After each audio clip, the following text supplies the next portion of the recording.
Top quality और consistent performance के लिए सिर्फ सिल्वर पंप्स एंड मोटर्स, नाम याद रखना।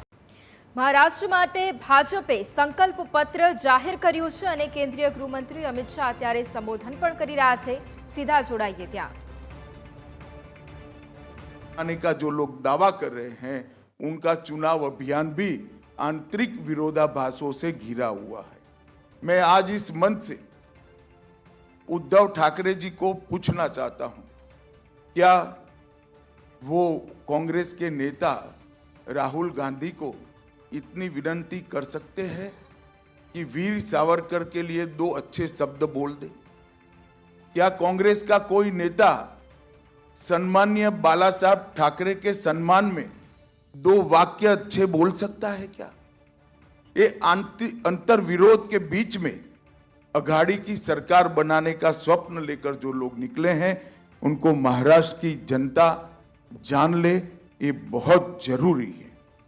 भारतीय जनता पार्टी जब संकल्प लेकर आती है, संकल्प पत्र लेकर आती है, हमारे संकल्प पत्थर पर की लकीर हो और पूरे देश ने देखा है, चाहे राज्य हो केंद्र हो, भारतीय जनता पार्टी की सरकार, एनडीए की सरकार, महायुति की सरकार जब जब बनी, हमारे संकल्पों को सिद्धि में परिवर्तित करने का काम हमने प्रयास पूर्वक। कोई नहीं मानता था कि धारा 370 का वादा समाप्त हो जाएगा, इस देश से धारा 370 चली जाएगी, मगर आज धारा 370 को समाप्त करने का काम मोदी जी के नेतृत्व में एनडीए सरकार ने किया। कोई नहीं मानता था इस देश में सीएए आएगा, कोई नहीं मानता था इस देश में यूसीसी की शुरुआत हो सकती है, कोई नहीं मानता था कि इस देश के अंदर ट्रिपल तलाक समाप्त हो जाएगा, कोई नहीं मानता था इस देश में राम जन्मभूमि का मंदिर 550 साल के बाद सम्मान के साथ राम जन्म के स्थान पर ही भव्य मंदिर दिखाई पड़े। इसके साथ साथ हमने वादा किया था समृद्ध भारत का। 11वें अर्थतंत्र से हमने 10 साल के अंदर ही देश के अर्थतंत्र को 5वें नंबर पर पहुंचा है और हमारा वादा है कि 27 में हम भारत को 3रे नंबर का अर्थतंत्र बनाएंगे। इस वादे की ओर हम तेजी के साथ आगे बढ़ रहे हैं।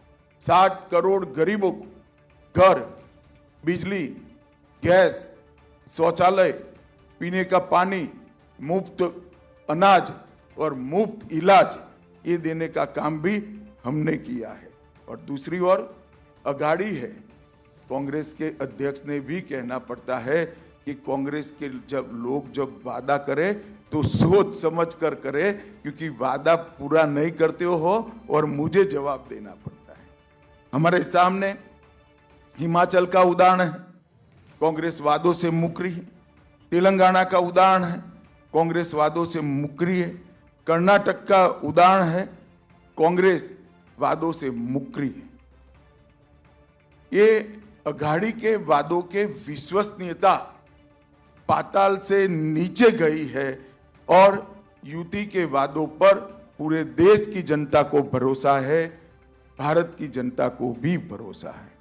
और इंतहा तो तब होती है कि जिस संविधान की प्रति को लेकर राहुल जी संसद में संसद सदस्य की शपथ लिए, जिस संविधान को लहराकर बाबा साहब आंबेडकर के संकल्पों की याद दिलाई, जब किसी प्रेस के मित्र ने वो संविधान की प्रति को खोल कर देखा तो पूरा कोरा था, एक अक्षर भी नहीं लिखा। इससे बड़ा अपमान भारत के संविधान का, भारत की 76 साल की आजादी में कभी नहीं। न केवल ये भारत के संविधान की अपमान है, भारत की संविधान सभा और बाबा साहेब आंबेडकर का भी अपमान करने का काम एक कांग्रेस पार्टी ने। और अभी अभी मैंने अखबारों में देखा, दस्तावेज भी देखा है, उलेमाओं की कॉन्फ्रेंस ने, उलेमाओं की एक संस्था ने मांग की कि माइनॉरिटी को आरक्षण दिया जाए और कांग्रेस के अध्यक्ष नाना पटोले जी ने इस मांग को स्वीकार करने का पत्र, एक्नॉलेजमेंट एक दिया है। मैं महाराष्ट्र की जनता को पूछना चाहता हूं, क्या कांग्रेस पार्टी के ये मंसूबे के साथ आप सहमत हैं क्या? एसटी, एससी, ओबीसी दलितों का, आदिवासियों का और पिछड़ों का आरक्षण लेकर मुस्लिमों को देने के पक्ष में महाराष्ट्र की जनता है क्या? हमारा संविधान धर्म के आधार पर आरक्षण के पक्ष में नहीं। हमारे संविधान में किसी भी प्रकार का आरक्षण धर्म के आधार पर नहीं हो, और ये कांग्रेस ने सत्ता में आने से पहले ही वादा कर दिया है। मैं महाराष्ट्र की जनता को आगाह करना चाहता हूं कि आपको इस बात को संज्ञान में रखना चाहिए। मैं आज उद्धव ठाकरे को भी कुछ याद कराने आया हूं। उद्धव जी, आप कहां बैठिएगा इसका फैसला आपको ही करना है, हम नहीं कर सकते। आपको ही करना चाहिए, आपने ही करा है, मगर कहां बैठे हो वो जगह मैं जरूर याद कराना चाहता हूं।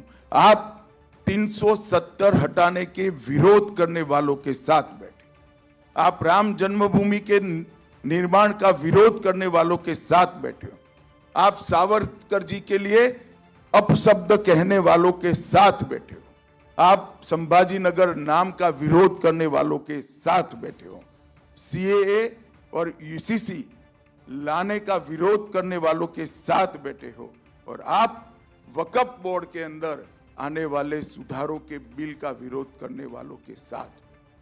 मित्रों, मैं आज इस प्रेस वार्ता के माध्यम से महाराष्ट्र की जनता को बताना चाहता हूं, मोदी जी वक्फ बोर्ड में सुधार का एक बिल लेकर संसद में आए हैं, और अभी जो वक्फ बोर्ड का कानून जो कांग्रेस के राज में 2013 में अमेंड हुआ, इसका परिणाम दिखे। कर्नाटक के गांव वक्फ के कानून के तहत वक्फ की संपत्ति घोषित कर, किसानों की भूमि, लोगों के घर, यहां तक कि मंदिर भी वक्फ की संपत्ति घोषित कर दिए गए। और उस कानून को उचित बदलाव के लिए जब हम लेकर आए हैं तो उसका भी ये अघाड़ी के लोग विरोध कर रहे हैं। मैं महाराष्ट्र की जनता को ये कहना चाहता हूं कि वक्फ के कानून के बदलाव का विरोध का मतलब है कि आने वाले दिनों में यहां पर भी वक्फ बोर्ड आपकी संपत्तियों को इसी प्रकार से घोषित कर सकता है।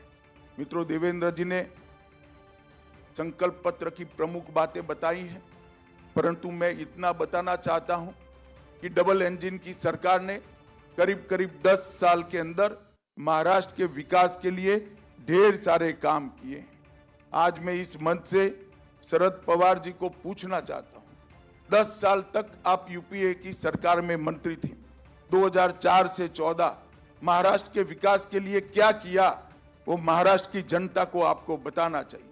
10 साल में यूपीए की सरकार ने, एक प्रकार से अघाड़ी की सरकार ने महाराष्ट्र को सिर्फ 1,91,384 करोड़, और नरेंद्र मोदी सरकार ने 14 से 24 तक 10,15,890 करोड़ रुपया दिए। एक और करीब 2 लाख करोड़ रुपया, और मोदी जी ने 10 लाख करोड़ रुपया दिए।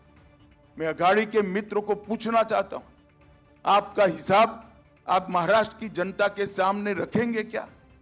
10 साल तक महाराष्ट्र को कितना अन्याय हुआ, जबकि उस वक्त भी ऊपर और नीचे दोनों जगह आपकी सरकार थी, और 10 साल में हमने 10 लाख करोड़ रुपया दिया जब दोनों जगह एनडीए की सरकार थी। ये अंतर है महायुति और अघाड़ी के बीच में। हमने सिंचाई नेटवर्क को नीलवड़े बांध, गोसीखुर्द, टेम्बू और जलयुक्त शिवार जो देवेंद्र जी जब मुख्यमंत्री थे तब योजना लाए थे, इससे महाराष्ट्र की भूमि को सिंचन क्षेत्र के अंदर 30% की बढ़ोतरी करने का काम हमारी यूपी सरकार ने किया। नदियों को जोड़ने के हेतु नारपार, दमनगंगा, गोदावरी और वैतरणा का विकास करने का काम भी हमने किया।